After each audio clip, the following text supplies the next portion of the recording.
This is the Read to Lead podcast, episode 333.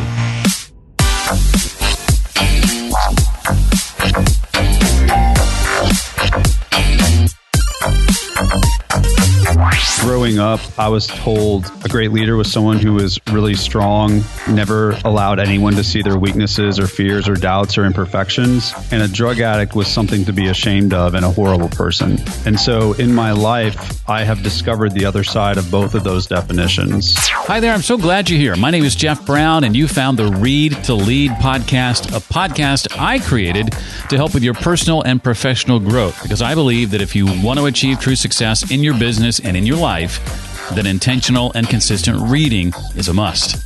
Now, my job is to not only help you narrow your reading list, but bring you key insights and valuable ideas from our guests each and every week. Last week, it was Michael Goldberg. This week, it's another Michael, this time Michael Brody-Waite, author of the book, Great Leaders Live Like Drug Addicts, How to Lead Like Your Life Depends on It. I'll be asking Michael to share about what he means when he says we must be willing to screw up our leadership, how ending your addiction to wearing metaphorical masks can be your competitive advantage. We'll dig into Michael's mask-free program he's developed for leaders and much more. Before sending me a copy of his book, Michael wrote in the front of it a note to me that says, in part, this is not just another book about leadership, nor just another book about a drug addict's recovery. This is a prescription for an entirely new way to lead. We will revolutionize the rules of leadership. I think Michael is well on his way to accomplishing that goal, and it's one of the many reasons I decided to invite him on. Well, at age 23, Michael Brody-Waite was a full-blown drug addict. He was kicked out of college, fired from his job, and evicted from his apartment. Over 17 years later, Michael is a recovering addict, three-time CEO, TEDx speaker, Inc. 500 founder, and leadership coach. Michael's background in overcoming addiction is the foundation for his mask-free leadership system, which is built upon three principles that saved him from death and set him apart as a leader. His TEDx talk, Great Leaders Do What Drug Addicts Do, has been viewed over 1 million times in over 25 countries and provides insight into his years-long journey from near homelessness and addiction to successful entrepreneurship. He is on a mission to show the world the secret that all addicts know, and he's going to talk about that. And his book, which is called Great Leaders Live Like Drug Addicts, How to Lead Like Your Life Depends on It. Michael Brody-Waite, welcome to the Read to Lead podcast. Excited to have you here. I'm excited to be here. Thank you for having me. Well, for context, I want to first dive into a quote that's in the beginning of your book. Goes something along the lines of, a head full of recovery will screw up your using. And, Yep. and you say that your goal is to screw up our leadership. So what does that mean and look like exactly? Yeah, and despite having that in my book, you still allowed me to be on your podcast, which I'm grateful for. So to me, growing up, I think that I was told what a great leader looked like, and I was also told what a drug addict looked like. A great leader was someone who was really strong, never allowed anyone to see their weaknesses or fears or doubts or imperfections. And a drug addict was something to be ashamed of and a horrible person. And so in my life, I have discovered the other side of both of those definitions. And so when I look at the great leaders in our past, I see people that are addicted to fixing, managing, and controlling perception the same way an active drug addict is. But when I look at the great leaders that are emerging in our present and in our future, I think they'll lead in a fundamentally different way. And that will be consistent with the way that I learned to live as a recovering addict. And the way that I learned how to live as a recovering addict, to me, is like at the heart of what truly great leadership is. And so I want to carry that message and say, hey, the way that addicts lead themselves is fundamentally different than the way that we expect leaders to lead. And so I want to screw up your definition of leadership. And once you hear this, you can't unhear it. That's for sure. I was fascinated by your story about your transition from high school to college. And I think this is something that a lot of people will identify with. I certainly did. This need you had to reinvent yourself. Where did that need come from? I grew up pretty sheltered. And as a result, I didn't fully get the message that being vulnerable and demonstrating emotions and showing the sensitive sides of yourself was dangerous. And so I got a rude awakening when we moved when I was 10 years old from Northern California to Southern California, from a really down to earth environment to Hollywood. And just, the first thing someone asked me was, what does your dad do? What does he drive? And where do you live?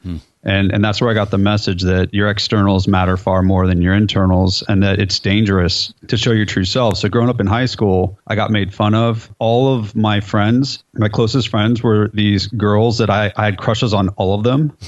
And none of them wanted to date me at all. I was like the best friend that they would talk to after they went on a date with someone that treated them like crap. And I watched my friends be attracted to guys that were tough. There were stereotypical men that were even like mean. And so when I got to college, I had had enough of feeling uncomfortable in my own skin. And so in my attempt to try to solve that, I decided that I would become someone different. And so that's where I tried to be the tough guy who didn't give an F. But the problem is that isn't actually who I was. So I needed drugs and alcohol to help me become that guy. And that didn't work out very well. No, it did not. It did not. And if on any given night, if I was drunk or high enough, you would know that I gave an F. But it was, I got the message that I could numb my feelings using drugs and alcohol. And I got the message that my feelings were an incredible liability. And so in college, I had access to drugs and alcohol. And I also had this incredible desire to become someone that was way tougher, which is just, and I talk about this in my book. It's crazy because now my vulnerability is my superpower. And I can't tell you how many people are walking around out there in this world that they get these messages growing up and they try to obscure the very best parts of themselves out of fear just because other people don't like it. But like at the same time, we all have this desire to be unique and special. And it's just like these two ideologies completely conflict. And to that, you talk about your addiction being your competitive edge, or for all of us who wear these masks, we can have a competitive edge because by taking them off, we're in the minority. You're actually thankful for having gone through what you went through now that you're on the other side of it. Can you expound a little bit on that?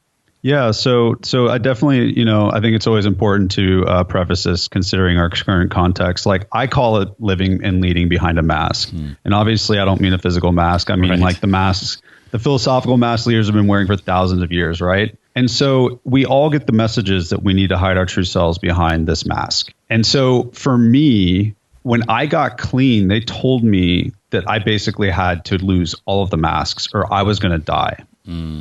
And that threat was stronger than people are going to take advantage or reject me for being sensitive. And so at the beginning in my recovery, I was just kind of following directions. And I tell a story where I didn't follow directions, but I was trying to follow directions. And the thing that I learned over time was this ability to be what I call rigorously authentic became a competitive advantage. It saved me 500 hours a year. It helped me connect with people in a way that others couldn't. It helped me grow faster that others couldn't. It helped me represent my unique value and perspective in a way that most people couldn't. And it became such a competitive advantage that I started to ask myself, like, wow, why am I able to do this and all the people that I lead can't? And the biggest difference between myself and them was I was an addict in recovery. And so one of the things that I'll do when I do like speaking is I'll tell people that I'm grateful for my addiction, and they assume that I'm talking about my recovery. And no, I thank God for my addiction before I start talking to him about my recovery, because my addiction gives me two things that most people don't have that allows me to reap the value of being an authentic leader that most people can't do. The first thing it gives me is it gives me incentive. If I go into a company and I say authentic leaders will be more successful, great. Maybe there's an advantage. But when I went to my 12-step meeting, my sponsor said, if you don't take the mask off, you're going to freaking die. That's an incentive. So I had an incentive. And then because the addiction is so prevalent, there are 12-step programs. There are other types of programs dedicated to training you on how to do this because your life depends on it. Right. And so I got this world-class training for the price of hanging out with some addicts and a terrible cup of coffee.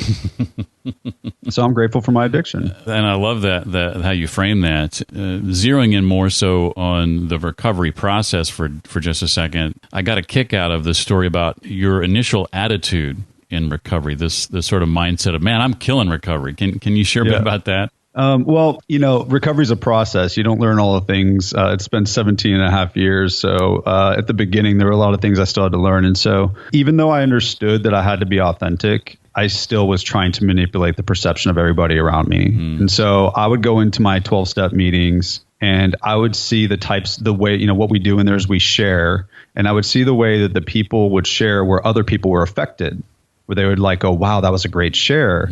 And so I started to try to model my shares off of what other people were doing. and I stopped really being honest and vulnerable about my experience in early recovery, which I sorely needed. And I started trying to time jokes and make a really cool point. And I was hoping for that moment in the movie where everybody's breath is just taken away. I didn't know what a TED Talk was, but I was literally auditioning for a TED Talk every single night. And the problem was that what was going on underneath was some really hard stuff. I was adapting to recovery. They tell us something. They say the good news about recovery is you get your feelings back. The bad news is you get your feelings back. And I had all kinds of stuff happening that was hurting me. And so one day I walked into the meeting and I had to drop the pretenses and stop trying to, kill recovery by making everybody think I'm awesome. And I just had to share where I was at. And it wasn't a TED Talk. It wasn't beautiful. There was no punchline. There was no good timing. And when I was done, I was mortified because I just felt like I'd put everything out there and I've been trying to look like a cool addict amongst the other recovering addicts. You'd bombed basically, right? Yeah, I bombed, right? Exactly. I'd done it's probably the equivalent to being pantsed in 8th grade in front of the cool kids, right? And so I tried to book it when I was walking out of that meeting and this old biker, he was an old timer, had 15 years clean. His name was Tim. He was really tough. And he grabbed me and he turned me around and he was like about to say something. And I was worried that he was about to tell me that I shouldn't come back. Oh, wow. Because he's tough. He looks tough. He looks like what I wished I'd been growing up. And then he says to me, that was the best share you've ever done. I was like, Tim, that was the worst share I've ever done. He's like, no, it's the first real share that you've ever done. That's what it takes to stay clean. I got chills. And that's what I want to see. That was a game-changing moment for me. No one had ever told me it was cool to be authentic. And here I had a guy dressed in head-to-toe Harley leather telling me it was cool to be authentic and that my life depended on it, and then modeling it himself because I expected him to be tough, and he was being vulnerable just in sharing that. So it was a very powerful moment for me where I was like, oh, even though I'm hanging out with a bunch of recovering addicts I'm not using, I got to stop doing what I have just been trained to do, which is try to manage everybody's perception around me so that they think I'm great. In this part of the book, remembering back, you kind of opened my eyes to this idea of imposter syndrome and how many of us feel we suffer from that. And in large part, this is the reason, because we are acting like imposters half the time, right? Yeah, if you get a promotion or you get a deal or you're successful and you were managing perception along the way and hiding aspects of yourself that were true, no wonder you don't feel worthy of your success. Because the way, there's all these really elaborate articles on how to stop, imposter syndrome. It's really simple. Stop being an effing imposter. Stop being I struggle with this right now. So when I do video content for social media, my wife who grabs a video, she'll have to stop me and be like, stop trying to be Michael Brody-Waite and just be Michael Brody-Waite. And there's a subtle difference there. If you can just be your true self, and then you get positive results, you can trust those results for the first time in a way that climbing a corporate ladder, building a company as an entrepreneur, whatever it is, even parents, right? Everybody's suffering from imposter syndrome because they're all trying to show different parts of themselves to different people based off of how they think they're going to perceive them. Well, you've alluded to some of this, Michael, but talk a bit about the process you went through, sort of realigning your principles. What were the broken principles you once lived by, and what are the new principles you've transitioned to? Okay, so principle 1, I was uncomfortable in my own skin, ashamed of who I was, so I hid who I was at any cost. I was a great chameleon. I could be like this group of people over there, never actually just saying, this is who I am, take it or leave it. I was a control freak, so I'm sure no one can relate to that. That's on Read to Lead for business leaders, right? But so I wanted to control everything to make sure that I got what I wanted. And as an addict, one of my primary drivers was I wanted to avoid discomfort and pain. I mean, yeah, like a lot of people do that through food and social media and internet and buying things. But like I was putting chemicals in my body because I wanted to avoid discomfort or pain. And so when you're running around and you're hiding your true self and you're trying to control everything and you're trying to avoid discomfort or pain, you end up being somebody that you don't even recognize in the mirror. And so the principles that those got converted to is when I got clean, I mean, anybody that knows a 12-step program knows this isn't exactly a 12-step program. This is my interpretation and synthesis of it. But the 3 principles that I live by now are, number 1, practice rigorous authenticity. Not just authenticity. Everybody can talk about the time that they kept it real in front of grandma. Okay. I'm not talking about just, check the box, selective authenticity, rigorous authenticity. And that's a very big difference. Number 2, surrender the outcome.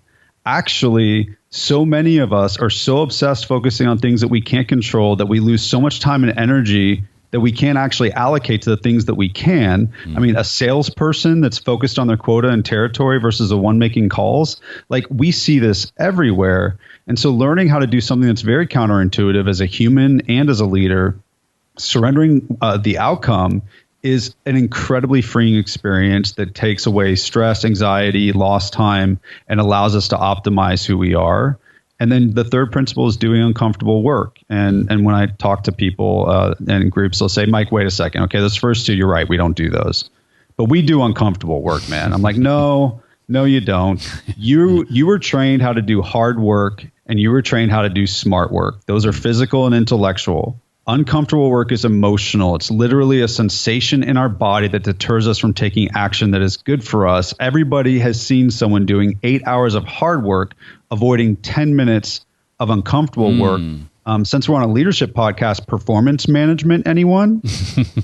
Customer expectations, anyone? Preach. 10 minutes of uncomfortable work versus 8 hours of hard or smart work. And so those are the 3 principles that I now live by, and that I would not have known and learned how. Anyone can talk about principles. I wouldn't have learned how to make the muscle memory if not for recovery from addiction.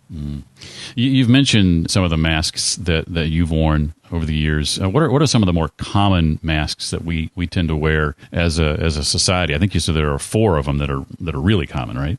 Yeah, I started with a hypothesis that there were 50. I'm not dedicated to this or obsessed at all. And it wasn't me taking everybody else's inventory. It's me looking at the crap that I do. And so when I started, after my TED Talk, I started doing workshops where I was like, I'm so tired of people creating principles and TED Talks that are inspiring. I want implementation. I want step-by-step, idiot-proof implementation that makes it frictionless for someone to manifest the potential of what I'm talking about. So I wanted to create a mask assessment because, like, when I do speaking engagements or I'm talking to people for the first time, I am focused on doing what I call, and this is going to make sense, a mask intervention. I want people to understand that they have a problem, and that problem is what I call mask addiction. And so I created a mask assessment. So I started with the 50 masks, and I started, having people go through this assessment. I boiled it down to 20. And then over time, we started to see that there were so many overlapping components of each of these 20 masks that we were able to distill it down to 4. And now we've given this assessment to like over 2,000 leaders. 90% of them say that they're wearing one of these masks on a regular basis, costing them time. And so I feel more confident in these masks today than I ever did before. And so the 4 masks holding back every individual, team, and organization is the mask of saying yes when you could say no, the mask of hiding a weakness, the mask of avoiding difficult conversations, and the mask of holding back your unique perspective. And I've got like anecdotes around all 4 of those. But those 4, when I say that, I've done a speaking engagement, like 2,000 people in the room, 200 people in the room, I get them to stand up. And I say, in the last 30 days, have you said yes when you could say no? And I go through them. Every time, the entire audience has taken a seat. Just 4 questions can take the entire room and make them sit because everybody can identify with one of those masks. Well, I identified right away with 2 or 3 of them, I think. That's very common. Very common. I personally think we all struggle with all 4. I don't go to this depth in the book, but I go to it in my programs. But there are 7 dimensions of stakeholders that we are more, and there are certain stakeholders we're more likely to wear the mask with than others. And when people take the assessment, they get really demotivated in the second month of our program because they're like, what the heck? My authenticity percentage went down. I'm like, no, that's normal. Because you don't realize how many masks you're wearing until you start doing this work to try to overcome mask addiction. If you don't mind, I was hoping maybe you could unpack a little bit of the mask-free program, more specifically the 3 phases that you walk through in the book. I can't remember what the first one's called. I know the second one is, mask-free sponsor, and then it's mask-free society. What's the first one again? Yeah, so the first one's mask-free system. So I built this off of what I've experienced in 12-step recovery. So in 12-step recovery, the first thing everybody that is aware of this knows is they hand an addict a book with the 12 steps in it. And so the 12 steps are this beautiful system that allows millions of people to stop using drugs and alcohol or whatever they're addicted to. But the way that we help an addict recover isn't we'd say, here's the book, good luck. That doesn't work. You need someone to guide you through it that's been there and can relate to your perspective. And so in 12-step recovery, we then get what's known as a sponsor, which a lot of people are familiar with. And then we go to meetings, and people are familiar with that. Well, there's a reason it's called the 3-legged stool. These 3 things comprise the program, and they have to be used together for it to work. So what I did was, in acknowledging that I think that our focus on masks is so involuntary that it's an addiction, I wanted to model my mask-free program off of 12-step recovery. And so the mask-free program has the mask-free system, and we instead of the 12 steps, it's these 3 principles: practice rigorous authenticity, surrender the outcome, and do uncomfortable work. And there's a specific way that I take people through step by step to implement it so that they end up with what's known as a mask-free action card that they can implement in 1 minute a day. And so they do this, but they can't do it alone. They have to do it with the mask-free sponsor. So this is somebody that is working the mask-free program that has experience using the system, and they're willing to guide you through it. And it's the value is the perspective they have, not that they're an expert. You can have a mask-free sponsor that has less time in the mask-free program sponsoring someone who has more.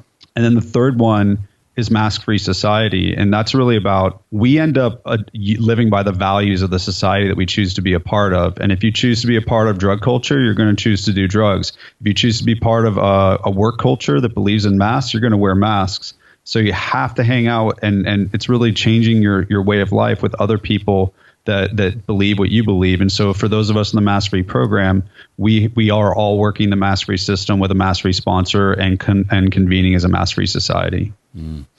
I want to paint a scenario for you right now, Michael. I want you to imagine that someone is listening right now who is sitting across from someone who's sitting down for a job interview, and they've handed their resume. And that person who's listening to this right now is looking at that resume, and they see a gap. They see a hole, and they ask the interviewee about that hole. And after a pregnant pause, that person works up the courage to say, well, I'm a recovering drug addict, so that's why there's this 2-year gap. What advice would you give the person in that position to decide whether or not to hire this individual? How would you recommend they handle that scenario? I like the way you took my Sam Goody moment and turned it into the other perspective. I love that. So it's such a great question, because I think that recovering addicts are some of the best talent that anyone can acquire for their organization. So to me, this is first of all, learning how to live and lead mask-free is all about learning how to lead yourself. We focus so much on leading others. We don't focus enough on leading ourselves. So the first thing is, it's normal to have a reaction where you go, oh, crap, this person's a recovering drug addict. Like, this is a problem. Like, all of your worst nightmares are valid, realistic, and true. And it's normal to have like an almost visceral reaction of, I don't want this person to work for me, because there's risk. So the question is, how can you look at this particular characteristic and actually vet it based off of a continuum of anywhere from they're a risk to themselves and society to they're what myself and my friends are, which are productive members of society excelling because we're in recovery. And I think it all goes back to, what are they doing to stay clean? What are they doing to stay sober? What are the steps that they're taking? And if you have them describe what they're doing to achieve their sobriety or their abstinence or whatever, and you hear a commitment to practicing rigorous authenticity, surrendering the outcome, and doing uncomfortable work, you just found your diamond in the rough. Because the thing is that recovering addicts, we grow and scale like crazy. If we can be honest about being a recovering drug addict in a job interview, you don't have to worry about us manipulating metrics and lying about stuff. And you know, if we can surrender the outcome of what's going to happen when we say we're an addict, we're not going to sit there and gossip over company politics and waste a tremendous amount of time and energy, because we have this muscle known as surrender. And when it comes down to doing the uncomfortable work, declaring your weakness, saying no to the customer, having the difficult conversation where you do performance management with your employee, sharing your unique perspective even when the boss is in the room, addicts, just like I touched on at the beginning, are trained to do this to save their life. So they're going to do it for your company. So the thing that you have to understand is, are they working a program? If they are working a program, it's just like anything else. They have the training, then they are a high probability of an incredible asset that, frankly, and that my fellow addicts won't like this, is they're probably going to be cheaper because they have less opportunity, and they're going to grow like crazy, and they're going to become a really trusted, valued asset. Now, if they're saying, hey, I'm not really doing anything, it was just a hard time, I'd caution you against hiring them, because to me, any addict, whether you're a mask addict, a drug addict, or an alcohol addict, or a behavior addict, if you aren't actively working some sort of a program to overcome that addiction, you are vulnerable to relapse.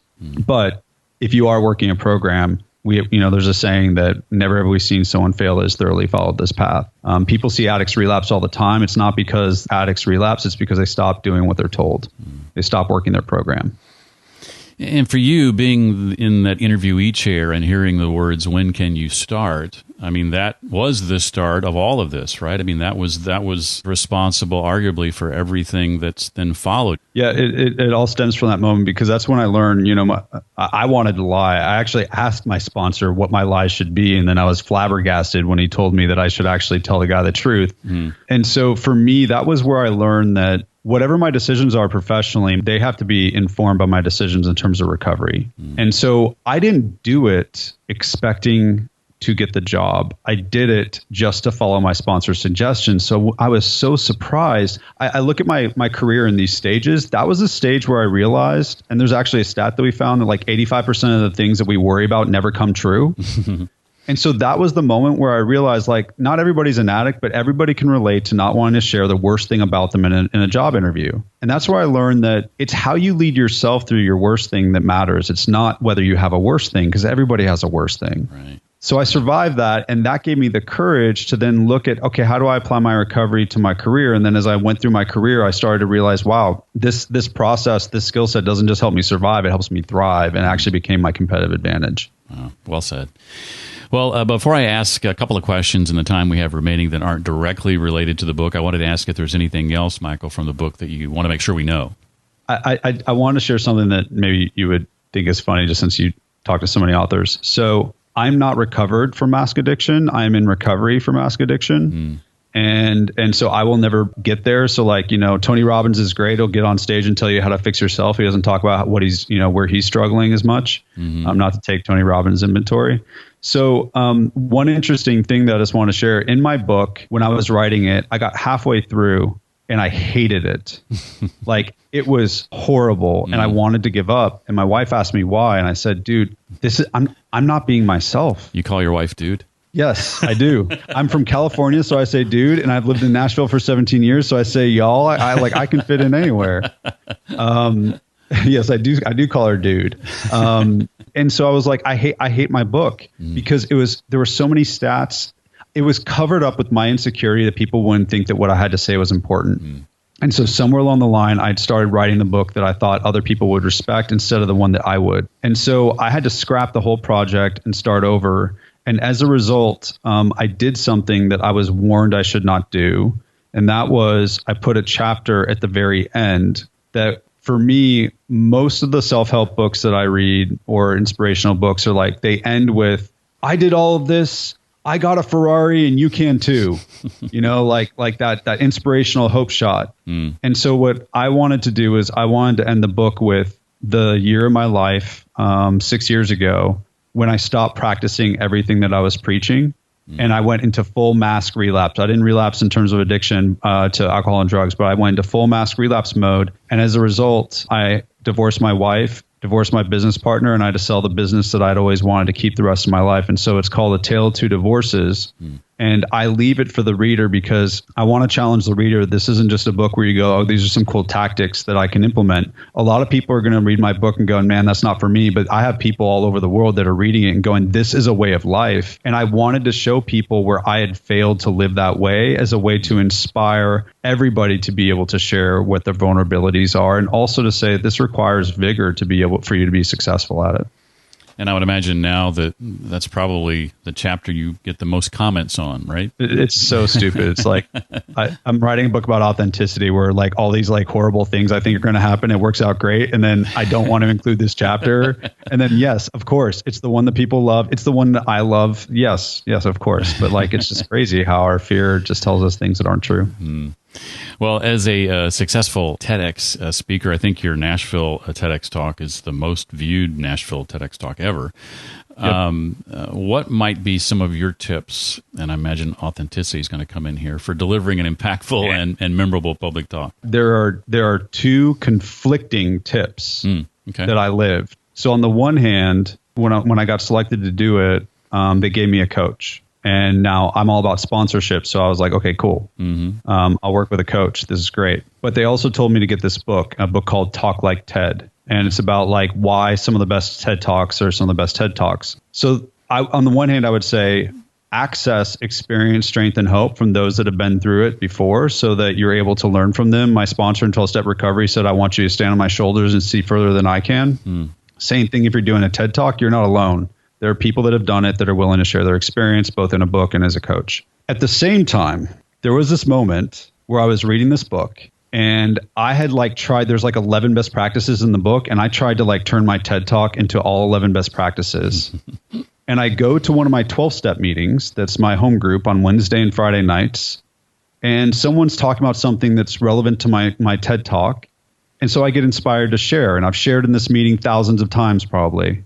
But I share. And two of my best friends, Charlie and Kate, at the end of the meeting come up to me and go, what the hell was that?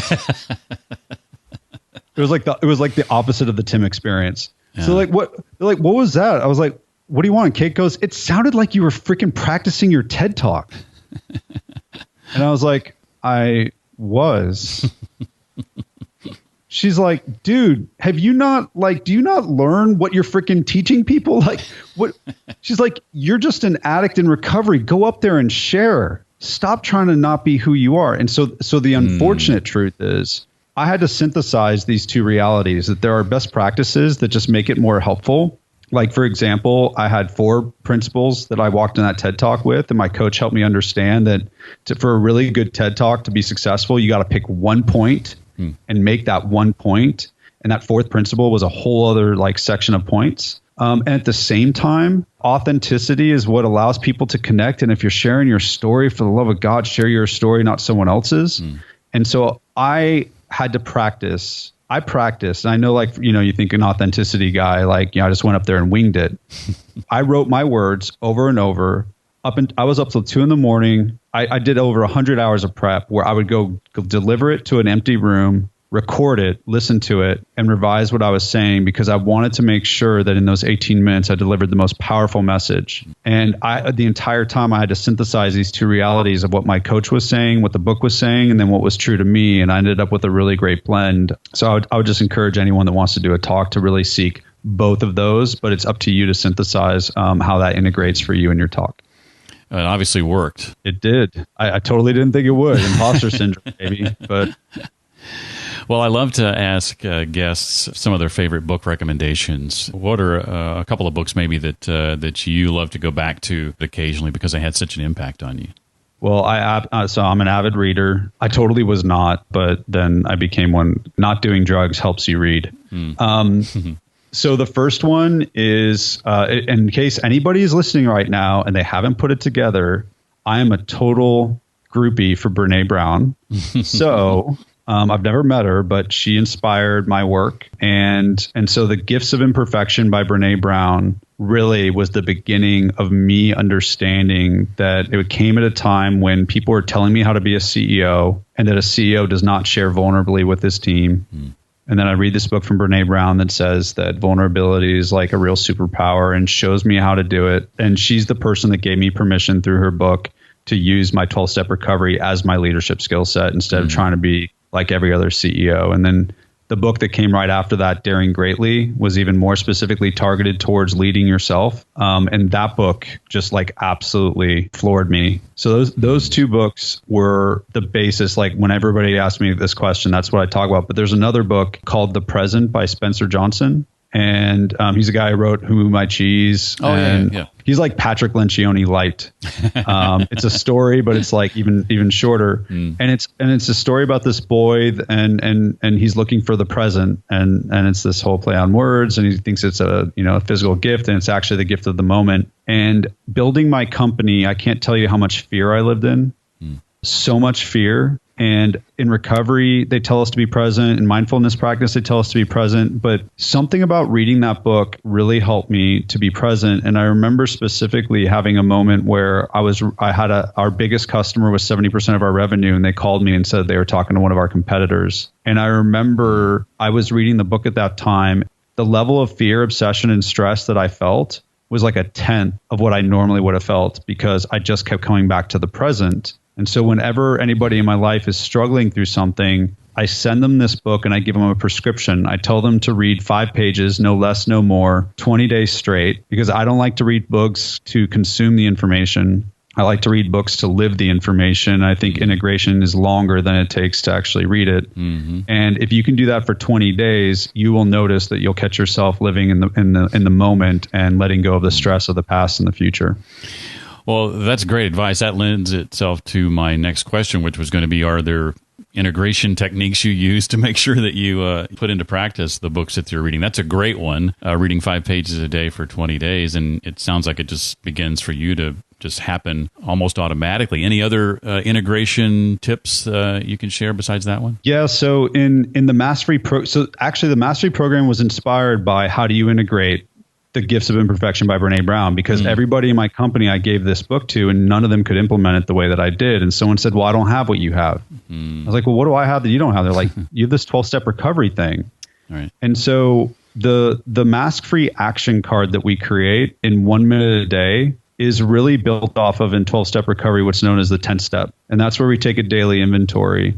And so this is going to sound really weak and simple and stupid, but it's the most powerful thing. And people don't do it. And then the people that do it have amazing results. What we do, we create this little action card using the 3 principles in my book. And there's examples of this action card in the book. And what we do is we actually identify what our daily reflection is to live the 3 principles of practice rigorous authenticity, surrender the outcome, do uncomfortable work, but we apply it to our life. So for example, my current one is I say yes when I could say no. I can't control that I have PR and networking FOMO. Awkward to be on a podcast to say that.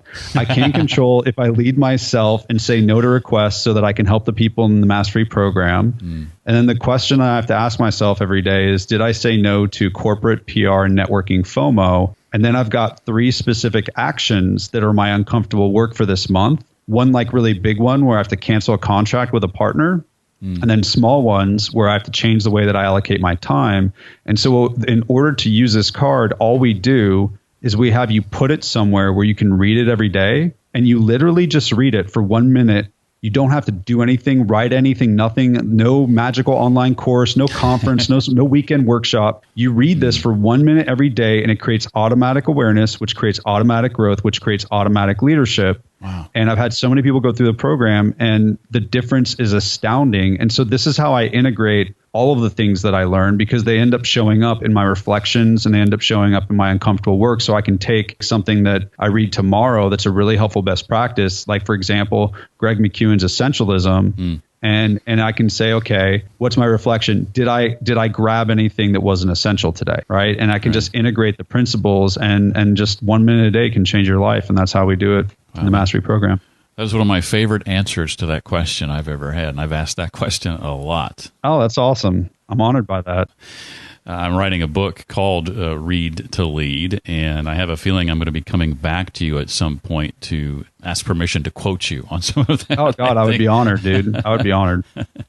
Well, finally, I'll ask, what's ahead for you and your team as you look ahead to the rest of 2020 and, of course, the crazy circumstances we find ourselves in now? What's ahead for you that you can talk about or excited about? Anything you want to share along those lines? So, longer story for another day, but launching my book and the mastery program in the middle of a pandemic was both rewarding and really challenging.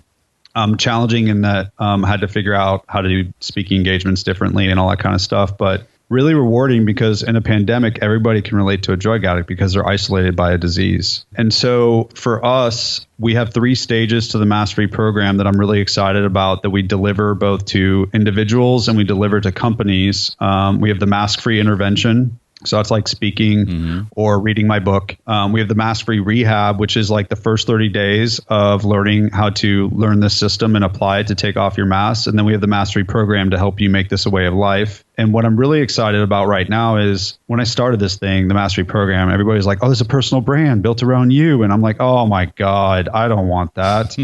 And the founder of AA, Bill Wilson, like he embraced his role as founder, but he built a program that could be successful without him, that wasn't a cult of personality. And so right now, we launched the mastery program formally May 26th when the book came out. And so in 2 months, we went from 0 users of masteryprogram.com to 500 users, like 470 something. And we have a ton of people from all over the country and all over the world actively practicing this program. And so one of the things that I've been working on is really how do I build mask-free sponsors? And so we've been building the equivalent of in 12-step programs, we have like step working guides and all this kind of stuff for the sponsors so that there's like infrastructure to support them. And so for this year, we're really building out mastery sponsorship. And it's really cool that like I'm the mastery sponsor for a guy named Tyler, who's a mastery sponsor for a guy named Ben, who's a mastery sponsor for a guy named Jabron. And it's like a multi-level marketing scheme, except nobody gets rich. They just get like their true selves back. And I'm just looking forward to increasing the number of people that are using this and at the same time getting to work with like companies like Google and Dell and Global Payments and corporations that bring me in to kind of bring a different perspective has been really rewarding. But at the end of the day, I don't care if it's companies or consumers. I just care that an individual learns a new way to live and lead, and seeing the people actually experience the promise in the book. And for me personally, like going, man, all this theory is actually reality, and see how it's changing people's lives. I just want to be able, next time I talk to you, to share even more stories of the impact that it's having on people, because it's what I'm in this thing for purpose, not profit, and it's really powerful to see the impact. There will be a next time, no doubt. A mark of a good interview for me is how many times I get chills listening to the other person talk, and I think I have a new record after this conversation. Oh, man. Well, thank you for that. Appreciate the depths to which you shared about your personal story. The book, again, is called Great Leaders Live Like Drug Addicts, How to Lead Like Your Life Depends on It. His name is Michael Brody-Waite. Michael, thank you so much for being here today. I loved hearing more about your story and enjoyed your book immensely. Thank you for reading it, and thanks for having me on. For more on Michael Brody-Waite, check out the show notes page I've created just for this episode. That's found at readtoleadpodcast.com/333 for episode 333. I've included, of course, links to his website, the books he recommended, that TED Talk we spoke of, and much more. Again, that's readtoleadpodcast.com/333. In case you're wondering what's on deck, next week we'll talk with Shasta Nelson. She's the author of The Business of Friendship, Making the Most of Our Relationships, where we spend most of our time. We'll follow Shasta, I just love saying her name, with a conversation with Renee Vidor. Her book is Measuring Up, How to Win in a World of Comparison. And then we'll talk with the co-founder of Square. His name is Jim McKelvey, and he's written a book called The Innovation Stack, Building an Unbeatable Business, One Crazy Idea at a Time. I loved that book, and I think you will too. That and more is ahead right here on the Read to Lead podcast. Finally, if you found this episode helpful, I hope you'll take a moment to think about who might also find it helpful. Would you recommend it to them? Maybe send them a link? I'd appreciate it. Again, the link to send is readtoleadpodcast.com/333. Well, that does it for this week. I look forward to seeing you next time. Until then, remember, leaders read and readers lead.